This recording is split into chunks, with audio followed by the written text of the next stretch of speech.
संकष्टी चौथ के दिन गणेश भगवान व चौथ माता का व्रत किया जाता है। धार्मिक मान्यताओं के अनुसार इस दिन माताएं संतान की लंबी आयु के लिए व्रत रखती हैं। सकट चौथ का व्रत रखने से संतान निरोगी और दीर्घायु होती है। मान्यता है कि भगवान श्री गणेश की कृपा से सभी बिगड़े काम भी बन जाते हैं। सकट चौथ के दिन चंद्रमा को अर्घ देने के बाद ही व्रत का पारण किया जाता है। तो आइए जानते हैं सकट चौथ के दिन पढ़े जाने वाली देवरानी जेठानी की कथा, और साथ ही सुनेंगे बाकी अन्य कथा भी। एक शहर में देवरानी जेठानी रहती थी। जेठानी अमीर थी और देवरानी गरीब थी। देवरानी गणेश जी की भक्त थी। देवरानी का पति जंगल से लकड़ी काट कर बेचता था और अक्सर बीमार रहता था। देवरानी जेठानी के घर का सारा काम करती और बदले में जेठानी बचा हुआ खाना, पुराने कपड़े आदि उसको दे देती थी। इसी से देवरानी का परिवार चल रहा था। माघ महीने में देवरानी ने तिल चौथ का व्रत किया। 5 आने का तिल व गुड़ लाकर तिलकुटा बनाया। पूजा करके तिल चौथ की कथा सुनी और तिलकुटा छींके में रख दिया और सोचा कि चांद उगने पर पहले तिलकुटा और उसके बाद ही कुछ खाएगी। कथा सुनकर वह जेठानी के यहाँ चली गई। खाना बनाकर जेठानी के बच्चों से खाना खाने को कहा तो बच्चे बोले, माँ ने व्रत किया है और माँ भूखी है। जब माँ खाना खाएगी हम भी तभी खाना खाएंगे। जेठ जी को खाने को कहा तो जेठ जी बोले, मैं अकेला नहीं खाऊंगा, जब चांद निकलेगा तब सब साथ में खाएंगे। जेठानी ने उसे कहा कि आज तो किसी ने भी खाना नहीं खाया और तुम्हें कैसे दे दूं? तुम सुबह सवेरे ही बचा हुआ खाना ले जाना।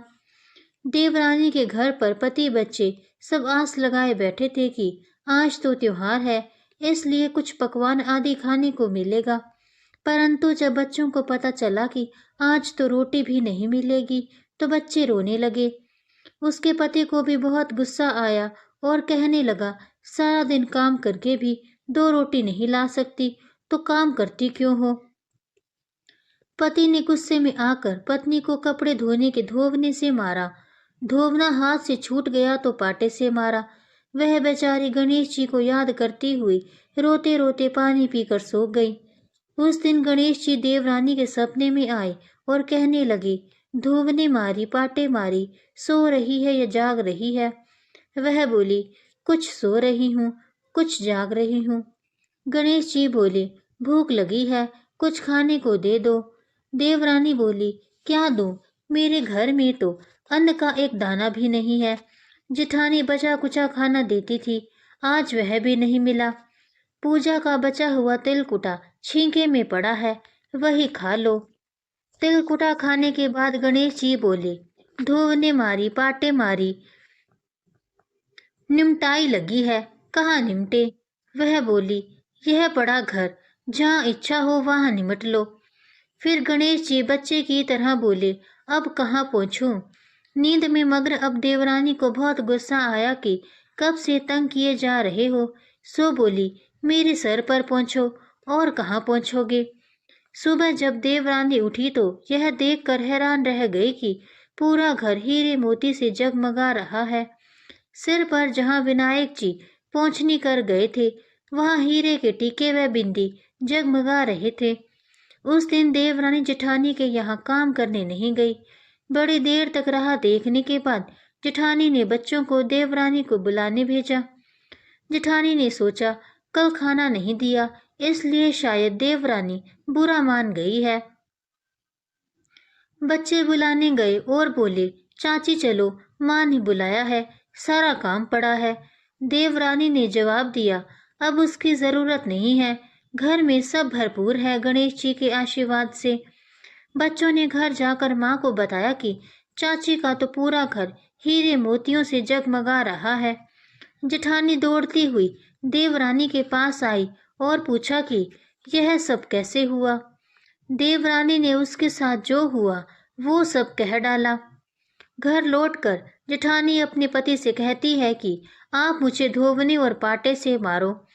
उसका पति बोला कि भली मानस, मैंने कभी तुम पर हाथ भी नहीं उठाया, मैं तुम्हें धोवने और पाटे से कैसे मार सकता हूँ? वह नहीं मानी और जिद करने लगी। मजबूरन पति को उसे मारना पड़ा। उसने ढेर सारा घी डालकर चूरमा बनाया और छींके में रखकर सो गई। रात को चौथ विनायक जी सपने में आए, कहने लगे, भूख लगी है, क्या खाऊं? जेठानी ने कहा, हे गणेश जी महाराज, मेरी देवरानी के यहाँ तो आपने सूखा तिलकुटा खाया था। मैंने तो झड़ते घी का चूरमा बनाकर आपके लिए छींके में रखा है। फल और मेवे भी रखे हैं, जो चाहे खा लीजिए। बाल स्वरूप गणेश जी बोले, अब निपटे कहाँ? जेठानी बोली, उसके यहाँ तो टूटी फूटी झोंपड़ी थी, मेरे यहाँ तो कंचन के महल है, जहाँ चाहो निमट लो। फिर गणेश जी ने पूछा, अब पहुँचूं कहाँ? जेठानी बोली, मेरे ललाट पर बड़ी सी बिंदी लगाकर पहुँच लो। धन की भूखी जेठानी सुबह बहुत जल्दी उठ गई। सोचा घर हीरे जवाहरात से भर चुका होगा, पर देखा तो पूरे घर में गंदगी फैली हुई थी। तेज बदबू भी आ रही थी। उसके सिर पर भी बहुत सी गंदगी लगी हुई थी। उसने कहा, हे गणेश जी महाराज, यह आपने क्या किया? मुझसे रूठे और देवरानी पर टूटे। जेठानी ने घर और सफाई करने की बहुत कोशिश की, परंतु गंदगी और ज्यादा फैलती गई। जेठानी के पति को जब मालूम चला तो वह भी बहुत गुस्सा हुआ और बोला, तेरे पास इतना सब कुछ था, फिर भी तेरा मन नहीं भरा। परेशान होकर चौथ के गणेश जी से मदद की विनती करने लगी। गणेश जी ने कहा, देवरानी से जलन के कारण तूने जो किया था, यह उसी का फल है। अब तो अपने धन में से आधा उसे दे देगी, तभी यह सब साफ होगा। उसने आधा धन बांट दिया, किंतु मोहरों की एक हांडी चूल्हे के नीचे गाड़ रखी थी। उसने सोचा किसी को पता नहीं चलेगा और उसने उस धन को नहीं बांटा। उसने कहा, हे गणेश जी महाराज, अब तो अपना यह बिखराव समेटिए। वे बोले, पहले चूल्हे के नीचे गाड़ी हुई मोहरों की हांडी सहित ताक में रखी 2 सुई के भी 2 हिस्से कर दो। इस प्रकार गजानन ने बाल स्वरूप में आकर सुई जैसी छोटी चीज का भी बंटवारा किया और अपनी माया समेटी। हे गणेश जी महाराज, जैसे आपने देवरानी पर कृपा की, वैसी सब पर करना। कहानी कहने वाले, सुनने वाले व हुंकारा भरने वाले सब पर कृपा करना, लेकिन जेठानी को जैसी सजा दी, वैसी किसी को भी मत देना। अब सुनते हैं दूसरी कथा। एक समय की बात है, राजा हरिश्चंद्र के राज्य में एक कुम्हार था। वह मिट्टी के बर्तन बनाता, लेकिन वे कच्चे रह जाते थे। एक पुजारी की सलाह पर उसने इस समस्या को दूर करने के लिए एक छोटे बालक को मिट्टी के बर्तनों के साथ आवा में डाल दिया। उस दिन संकष्टी चतुर्थी का दिन था। उस बच्चे की माँ अपने बेटे के लिए परेशान थी। उसने गणेश जी से बेटे की कुशलता की प्रार्थना की। दूसरे दिन जब कुम्हार ने सुबह उठकर देखा तो आवा में उसके बर्तन तो पक गए थे, लेकिन बच्चे का बाल भी बांका नहीं हुआ था। वह तो डर गया और राजा के दरबार में जाकर सारी घटना बताई।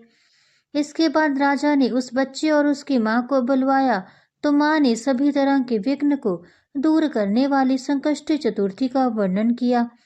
इस घटना के बाद से महिलाएं संतान और परिवार के सौभाग्य के लिए संकट चौथ का व्रत करने लगी। अब सुनते हैं तीसरी कथा। एक बुढ़िया माई थी। वह बहुत ही गरीब और दृष्टिहीन थी। उसके एक बेटा और बहू थे। वह बुढ़िया सदैव गणेश जी की पूजा किया करती थी। एक दिन गणेश जी प्रकट होकर उस बुढ़िया से बोले, बुढ़िया माँ, तू जो चाहे सो मांग ले। बुढ़िया बोली, मुझे तो मांगना नहीं आता, तो कैसे और क्या मांगू? तब गणेश जी बोले, अपनी बहू बेटे से पूछ कर मांग लेना। तब बुढ़िया ने अपने बेटे से कहा, गणेश जी कहते हैं तो कुछ मांग ले, बता मैं क्या मांगू? पुत्र ने कहा, माँ तू धन मांग ले। बहू से पूछा तो बहू ने कहा, नाती मांग ले। तब बुढ़िया ने सोचा कि ये तो अपने अपने मतलब की बात कह रहे हैं। अतः उस बुढ़िया ने पड़ोसियों से पूछा तो उन्होंने कहा, बुढ़िया तू तो थोड़े दिन जिएगी, क्यों तू धन मांगे और क्यों नाती मांगे? तू तो अपनी आंखों की रोशनी मांग ले, जिससे तेरी जिंदगी आराम से कट जाए। इस पर बुढ़िया बोली, यदि आप मुझ पर प्रसन्न हैं तो मुझे 9 करोड़ की माया दे, निरोगी काया दे, अमर सुहाग दे, आंखों की रोशनी दे, नाती पोता दे और अंत में मोक्ष दे। यह सुनकर गणेश जी बोले, बुढ़िया माँ, तुमने तो मुझे ठग लिया। फिर भी जो तूने मांगा है वचन के अनुसार सब तुझे मिलेगा। और यह कहकर गणेश जी अंतर्ध्यान हो गए। उधर बुढ़िया माँ ने जो कुछ मांगा वह सब कुछ मिल गया।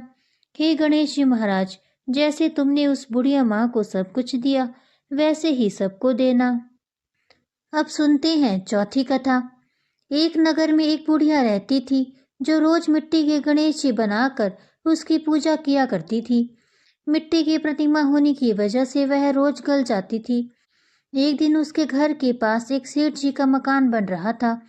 वो मकान बनाने वाले मिस्त्री के पास जाकर बोली कि मेरे लिए पत्थर का गणेश प्रतिमा बना दो।